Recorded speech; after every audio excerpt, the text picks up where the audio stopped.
Hello world, hello everybody. Welcome to another wonderful day on earth.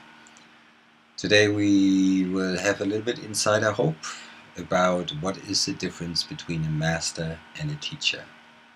Why would I want to make a difference between in the first place? And how do I recognize one? Now, why do I want to make a difference? Okay, there are masters on this planet and there are teachers, many more of them. And teachers in the 3D world are very beneficial. I don't know how to paint, I get a teacher and he teaches me.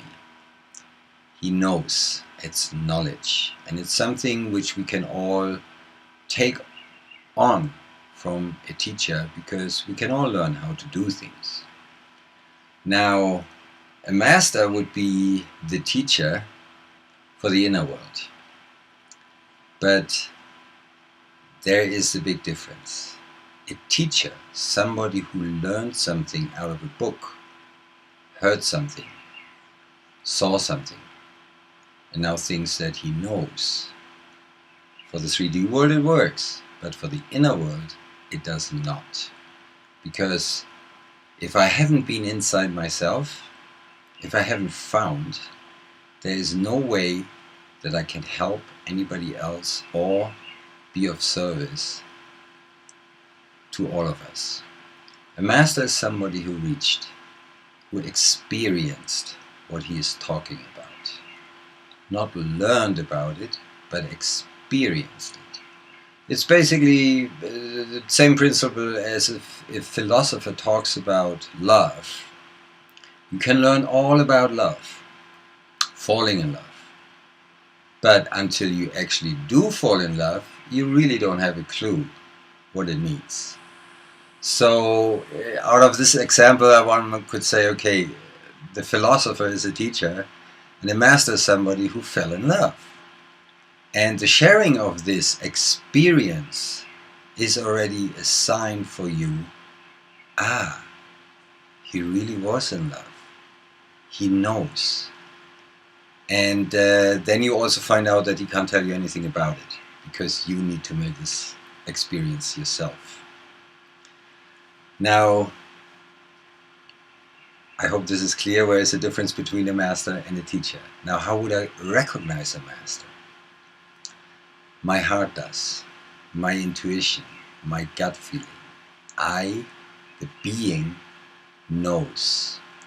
Now, often, well, let me just say before, when you really meet a master, and I had the luck, the fortune to meet a master, the taste, the feeling, the encounter, the experience of just meeting this person, which is not a person anymore, by the way, but this being is way different than anything else, undescribable, just,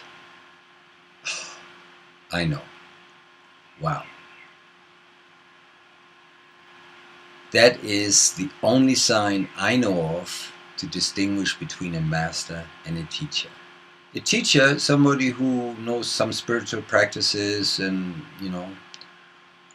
has some knowledge about this, I can understand.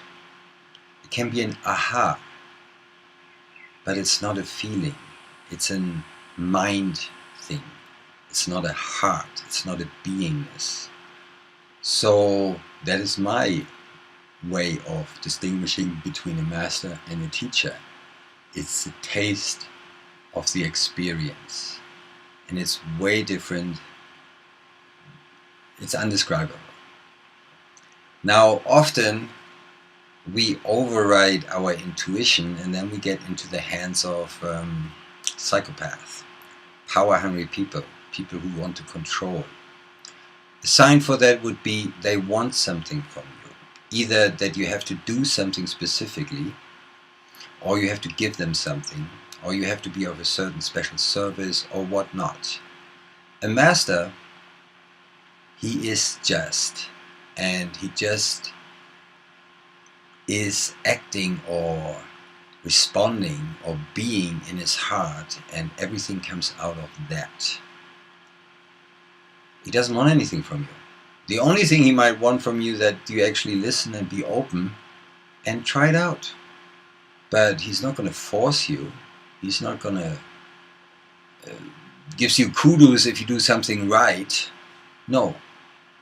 You do your work.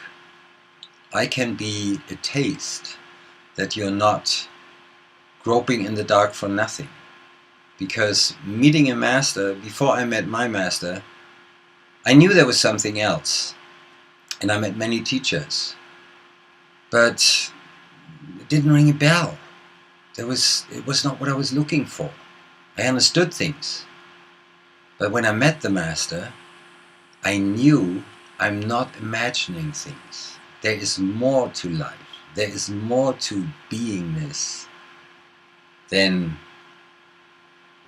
I've experienced before. It was a taste, a transmission of the lamp. So this is like another indication that you met a master, or you are in the presence of a master, when you just know. Now, teachers who sometimes sound really reasonable and really great, they don't help you. They only hinder, in fact. And we know our intuition is throwing up red flags left and right. We just usually don't listen, and or I have a vested interest. That sounds good, or that could be beneficial, or I could gain if I go there and do this and that. For example, I met a person who was talking really nicely. I immediately knew that was just talk. This person did not experience what he's talking about. And there was some charisma. There was some energy which goes like, yeah, I can create something with this person. We can do something together. My red flags were, no, you can't. The person doesn't even know what he's talking about. But I overrode it because I wanted something. So it backfired. It didn't work out, and it was actually not a very comfortable situation for a moment of life. But please, we all know. We just need to watch. We just need to be aware. We just need to follow our heart. And when we do meet a master, there is no mistake. You know. And your mind might go blah, blah, blah, blah, blah, blah, but in that moment, it doesn't really matter because you know and you feel there was a transmission happening. Not a knowledge transmission, but a transmission from heart to heart. And we all know how that feels.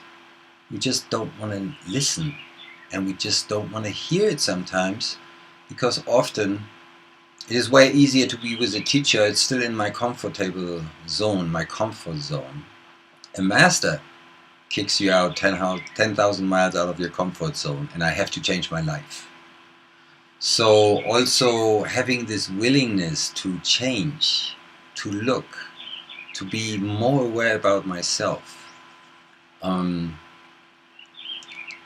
is an ingredient to even also invite the energy of a master. If I don't really want to change, I just meet many, many, many teachers. And I get many, many nice experience, or not so nice, it depends. But meeting a master, that means now, this is the end of me, as I know me. And I have no clue what's going to happen. And I have no clue who I am, the new me.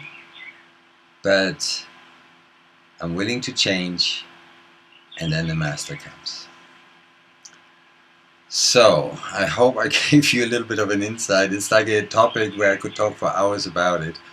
And it's a bit difficult to talk to a camera and don't have a feedback. So please, I also invite you to give me some feedback so I can grow. And yeah, and I wish you the good fortune to come across a master. Because coming across a master is the light turns on, and there is some light in the darkness. Wow.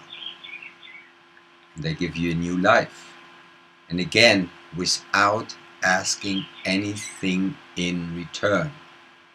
If somebody asks me something in return, forget about it.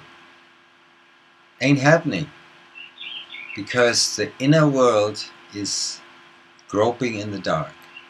And only a master who sits on the top and has everything under light can be of assistance.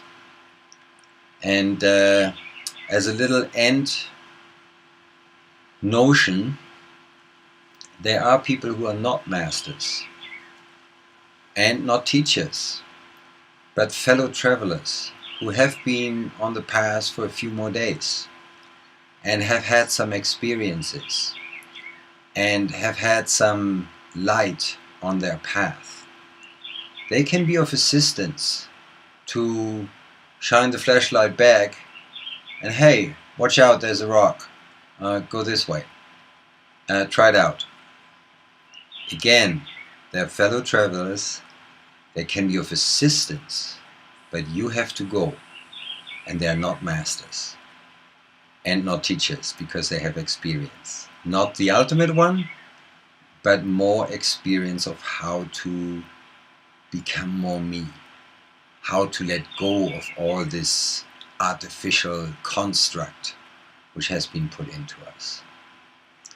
So they're the teachers, and they're the masters. You make the choice. Have a wonderful life. Yes! Until next time.